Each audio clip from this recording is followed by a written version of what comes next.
আসসালামু আলাইকুম। আজকের ব্রেকিং নিউজ 1 ফেব্রুয়ারি 2026। কাচিন রাজ্যের কমপক্ষে 4টি শহরে লড়াই শুরু। 1 February Myanmar military commission MMC Kachin রাজ্যের সকল ফ্রন্টে আক্রমণ শুরু করার সাথে সাথে এই অঞ্চল জুড়ে লড়াই তীব্রতর হচ্ছে।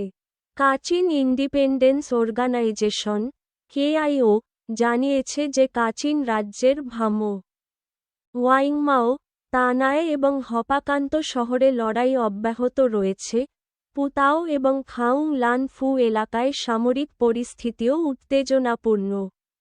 বর্তমান সামরিক পরিস্থিতি সম্পর্কে কেআইএ মুখপাত্র কর্নেল নাওবু বলেছেন যে যদিও তাদের পক্ষ থেকে কোনো আক্রমণাত্মক ঘটনা ঘটেনি, এমএমসি স্থল সেনা নিয়ে এলাকায় প্রবেশ শুরু করেছে। খবরটি দেখার জন্য আপনাকে অনেক ধন্যবাদ। আসসালামু আলাইকুম। পরের বার দেখা হবে।